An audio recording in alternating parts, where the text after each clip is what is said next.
Hello, everyone. Welcome to another edition of Tissue Link Americas. This is the August 2021 edition. Thank you for joining us. We're gonna talk a little bit about what's been going on this past month in North America. And as always, we're joined by Hector Hurtado, who is our Latin American correspondent or expert, we'll say. Hector, how are you? Good afternoon. Hi, Brian. Hello, everyone. Thank you for having me. No problem.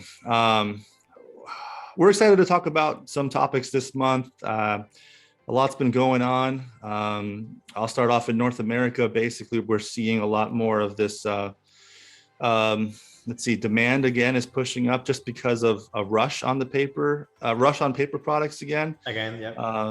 And a lot of it's unwarranted. You know, we went through this in 2020, and we should have learned our lesson that there's plenty of paper out there. You know, we've seen companies like GP and P&G publish articles, releases, videos, telling the public, do not rush, do not take all the paper. There's plenty of paper, and manufacturing companies like those two I mentioned are really doing their best to pump out the products as fast as they can to keep up with this demand. We know the Delta variant is causing issues in the country, and I know all around the world again. We recently published an article saying that Europe has now put the United States of America back on its blacklist of non-essential travel. So we're seeing the same mix that we saw, towards the beginning and the middle of 2020. Where is this going to take us? We don't know yet, but we're about to head into the fall season here in the United States, and then cold weather, and I know there's other concerns associated with the pandemic at that point. Hector, how do you see it in Latin America? Anything similar? Any similarities? If we see the reports that companies have gathered for the industry, and we have gathered ourselves too. Yep. Obviously, 2020 was an abnormal year. But they do foresee 2021 and 2022 somewhat of a neutral year for Latin America. A lot of economies trying to get back into their normal activities, and they don't see a lot of growth in those 2 years. They just see the normal growth that the industry has experienced over the past few years, typical 3-4% growth. But they do see that by 2023, that growth will be exponential and much higher than these 2 years that the economies they expect to level off a little bit. But for example, in North America, we saw that 2020, the consumption increased around 8% as a result of the pandemic. In Latin America, it was a 4% increase driven by the pandemic. But I think another interesting topic related to that, and as an outlook for our industries, is how consumer behaviors are changing too, and the industry is adapting to that. For example, we see that companies and users are looking at products in a different way. For example, in many countries in Latin America, in the kitchen especially, they use a cloth towel, right? To wipe the countertops or the kitchen, cleaning in general.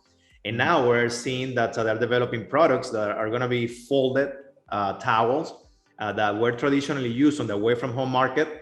And now some of the machine manufacturers and companies are marketing toward the household use as an alternative to the kitchen towel, but not only to the kitchen towel, but to those cloth that are used to clean the kitchen that maybe sometimes they hold bacteria or they're not too friendly with viruses and things like that. So we see the shift on some of those products. And that, like I said, that used to be more of an away from home product, now being brought into the household. And last month, you did a nice product review with Procter & Gamble and the Forever Roll. That's another example. They had this away from home roll, which is usually a GRT looking roll. And now they're selling it for consumer use at home. So it's a roll that's supposed to last you, 6, 7, 8 times the standard roll. So we're seeing those changes in the industry. Latin America as a whole, they hold around 11% of the global consumption of tissue. The global consumption of tissue is estimated around 42 million tons, and Latin America holds around 11% of that consumption. Okay. So compared to North America, for example, North America is double that. It's 25, a little bit more than double, 25%. So we see that the region is still lagging behind North America, but they have still shown growth over the years. So we see that. We have seen, like we mentioned before, investment also on new paper machine and converting equipment. All the tissue that is produced, I should say, all the capacity installed for making tissue is not being consumed at the moment. Oh, interesting. I think capacities are being used only at 70-75% rate at the moment. So there is a lot of tissue available for independent converters to source. And we'll see in the next few years how that will change, because for the following years of 2021 and 2022, in Latin America is projected to increase around 150,000 tons per year on tissue machines that will be installed. So we'll probably see a growth on new converting lines, and maybe companies also entering the markets. Sure. And I've seen a report actually for the United States, or for North America, let's call it, is that the capacity right now is at 96%. Because I think with the hurry on these products at the stores again, before the mistake was these supermarkets and these retail outlets didn't have them in stock in the back, or nearby. They learned their lesson, and now we're overproducing to keep up with that. So the stock will be there, and we won't have that run on paper. Are you seeing any kind of demand from the US influencing Latin America? For example, say one manufacturing site is completely sold out, maybe down by the border in Mexico or something. Are you seeing any of those companies demanding or needing help to contract manufacture some products for them on the other side of the border? Have you seen any of that going on? Not so much, to be honest. In fact, we saw maybe the opposite. If I understand well, we saw some companies in Latin America when the pandemic started in the US exporting their products to the US, because in the US, people want to buy pretty much any roll that was available on the shelves, right? Once buying behaviors went back to normal, we had a surplus of import products in the US, right? So I don't see much of that happening at the moment. I think the converters in Latin America, I'm talking about finished products. They're supplying finished products. That's what I was asking. They're supplying their local markets. There are a few mills in Latin America that export to North America, the Jumbo rolls. But as far as the finished products, I think they're all staying in the region and supplying the local markets. Yeah. I wonder if we'll get to that point again. I hope not. I hope we're not needing to import finished product like that again. Because now, what we saw after kind of the first phase, the first wave of that virus was everything on clearance, right? All the stuff that was brought in from overseas hit the clearance shelf. And I think a lot of retailers, they lost a lot of money because they weren't prepared for that demand. And, I forget what they call it, but you put a dollar mark on not having products on the shelf to be able to sell. That's, you lost, you lost that revenue there. Another question I had for you was, we talked about this before in our Brazilian segment, our Portuguese segment, is how are you seeing the parent roll market right now? Or how is pricing affected? I know there's some demand some places, some demand, no demand in some places, low demand. How are you seeing the paper roll market right now? From what we have seen with independent converters in the region, and it also varies a little bit country by country, right? I mean, not all countries have the same cost to ship, even though shipping is a different ball game these days. But countries differ a little bit. But in general, there is a lot of availability of parent rolls at the moment. I mean, converters shouldn't have an issue sourcing parent rolls from North America or even Europe or Asia at the moment, or even Latin America itself.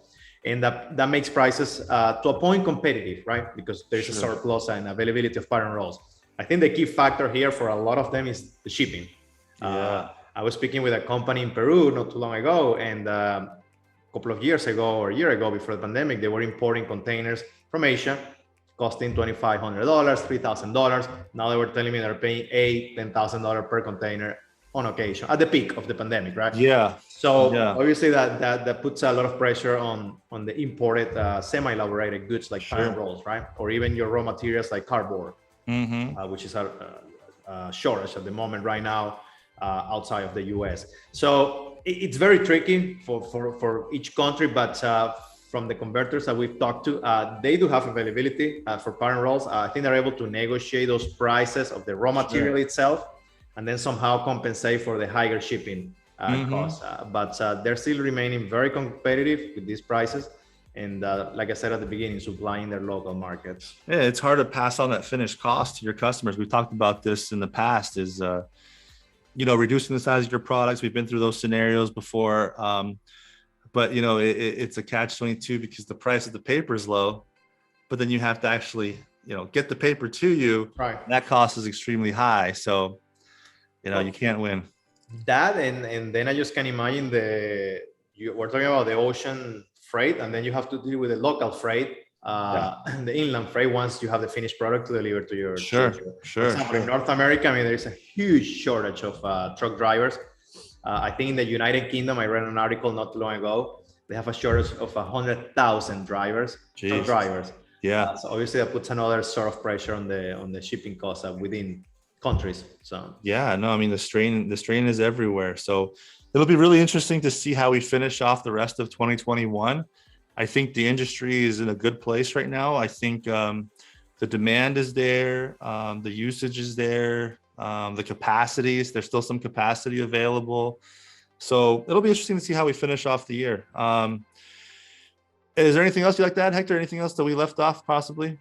No, I think that summarizes a little bit of the outlook, not only for this month, but looking a little bit forward a year or two down the road for the regions. And obviously, as we navigate, we'll find out more in the next few weeks. Yeah, and here in September, we're going to have a couple of very interesting, fun talk tissues that we're going to be presenting.